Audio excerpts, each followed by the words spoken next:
the doctor, if they give me an impairment rating, what does that mean with my case? So in just about every workers' compensation case, the question is function. Have you returned back to a level of function where you can work? That's the goal, is to get you back working. Okay. So usually what happens is once you've been released at maximum medical improvement, the doctor that's treating you will give you an impairment rating if you've suffered any kind of permanent loss of function. Okay. So they've divided your body up into pieces and they've assigned a weekly value for each body part. Okay. Like your thumb is worth 65 weeks. Okay. Most of the time, people don't lose their thumb. Something's happened to it and they've lost a portion of the function. Okay. So what the doctor does is they assign a percentage, like 10%, 5%, 30%. Okay.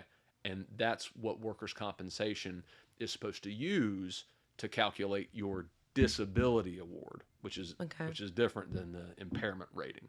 Okay. Disability means how this injury and how the corresponding loss of function is going to affect your ability to make money and do work.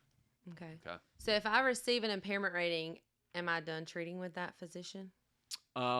Sometimes, most of the time, yes. But it depends on how the case is left off. So you could be in a situation where you have a change of condition and a couple of months go by for no reason.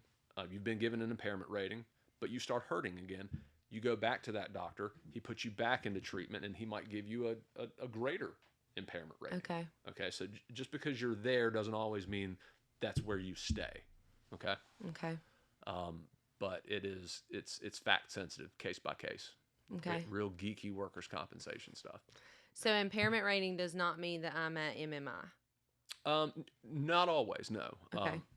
An impairment rating means that one particular doctor thinks they've gotten you that particular body part at maximum medical improvement. But you might have more than one body part involved. There might be more than one doctor treating you. And that you might not agree with that impairment rating. Okay, it's not set in stone. It's not absolute truth. It's just that one doctor's opinion about the loss of function. Okay, they're supposed to use a book. It's called the AMA Guides to Permanent Disability. There's two editions that are commonly used, the 5th and the 6th, and there's a lot of fighting about which one's the best one to use. But the doctors are supposed to use the methods inside those books to calculate your impairment rating. And they can either be based on your range of motion, like what you can do with your arm, like physically, or it might be diagnosis based. And that's another rabbit hole that you can get down. You can go down, and it's just really fact sensitive. That's all I know how to tell you. Okay. But you need to be talking to a lawyer. If you got hurt at work and they're talking about impairment ratings and permanent losses of function, you need to be talking to a lawyer. It doesn't have to be me. I tell people that all the time. I tell people to stay away from the big box law firms and stuff like that. You need to be talking to your lawyer at the table. I tell everybody that. Okay. And I believe that. That's the truth. It's just like going to the doctor and you don't get to see the doctor. You know, like how much sense does that make? But